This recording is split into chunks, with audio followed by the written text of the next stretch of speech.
Begitu, gangguan mood.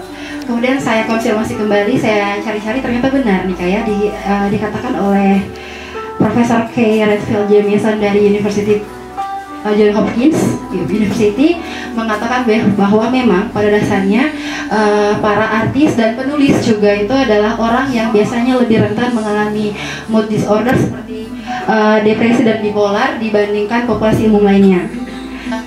Apakah mereka itu mudah depresi karena memang apakah mungkin ini bagus juga kalau dijawab oleh senimannya sendiri, mereka orang-orang yang sensitif pada dasarnya sehingga mereka rentan untuk mengalami depresi, atau apakah mereka karena depresi jadinya lebih aktif berkarya dan sebagainya. Saya ingin tanyakan di sini, apakah dengan adanya terapi seni tadi itu bisa menjamin suatu kasus-kasus yang ada di kasus-kasus bunuh diri, stres, depresi yang dialami mahasiswa itu bisa menurun? Terima kasih. Biasanya pada saat saya mengingat ada orang yang buat saya stres, bukan nama stresor tersebut yang saya tulis di atas kertas, tapi orang-orang yang saya sayang dan yang kebetulan saya ingat pada saat itu. Dan setelah saya melukis namanya di atas kertas, Ibu, secara tidak sadar nama yang sudah saya ukir dengan bagus, saya ikuti dengan coret lingkaran sampai nama tersebut itu hilang. Dan tanpa saya sadari, setelah saya ingat, Ibu, hal ini sudah sering saya lakukan. Kira-kira apa yang bisa Ibu definisikan dari kebiasaan ini? Dan malam hari ini teman-teman, terima kasih banyak sudah hadir. Kita sudah ada di penghujung acara. Dan selanjutnya nanti boleh teman-teman yang masih mau bertahan, mungkin nanti akan ada acara lanjutan oleh Kakak Vale. Tetapi yang masih mau berdiskusi, silakan berdiskusi, bertanya apa saja ke Kakak Nur yang masih mengganjal. Kakak Nur ya?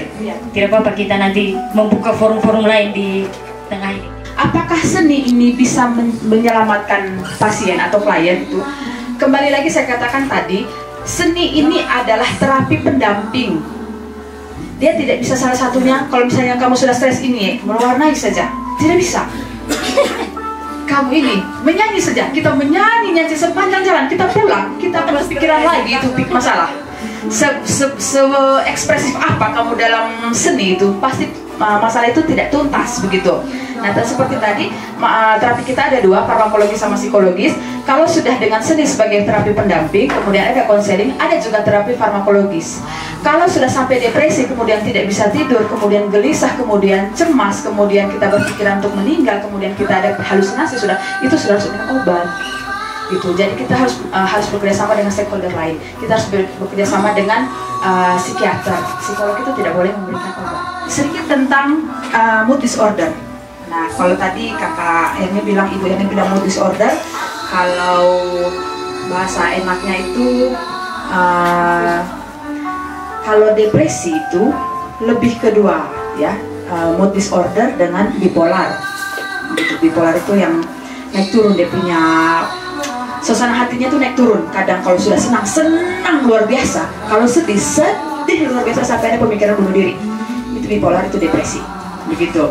Nah, saya tidak bisa mengklaim bahwa orang yang pelukis itu pasti juga depresi, tidak semua juga.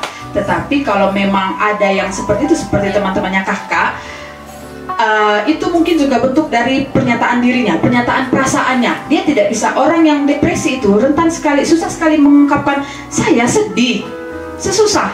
Jadi mungkin dia menyampaikan sedihnya itu lewat gambar. Gambarnya mungkin dengan air mata, ada wanita menangis, atau mungkin dia lihat gunung, dia melukis gunung meletus yang sedih-sedih, berbau sedih begitu. Itu bentuk ekspresinya. Jadi seperti Van Gogh, ada pelukis namanya itu Van Gogh. Dia itu depresi juga, dia juga skizo. Dia depresi itu karena cintanya itu tidak tersampai. Jadi suka orang tapi orang itu tidak bisa dia dapatkan begitu. Gitu. Jadi itu kisah nyata. Nah, ketika dia tidak bisa dapatkan yang dia inginkan, kemudian dia tuangkan semua dalam lukisan-lukisannya. Sayangnya, lukisannya itu booming ketika dia sudah meninggal. Jadi kita tidak bisa juga bilang bahwa semua pelukis itu depresi. Karena begini kakak, ketika kita mendiagnosis orang depresi itu berat. Kita suruh gini, kamu depresi itu berat, itu ada penata laksanaannya. Seni, bicara tentang psikologi, kita sadari dulu kalau misalnya kita sudah kena gangguan atau tanda dan gejala, sadarilah bahwa kita juga butuh bantuan. Jangan menganggap kita itu kuat, jangan menganggap kita itu saya bisa sendirian, tidak.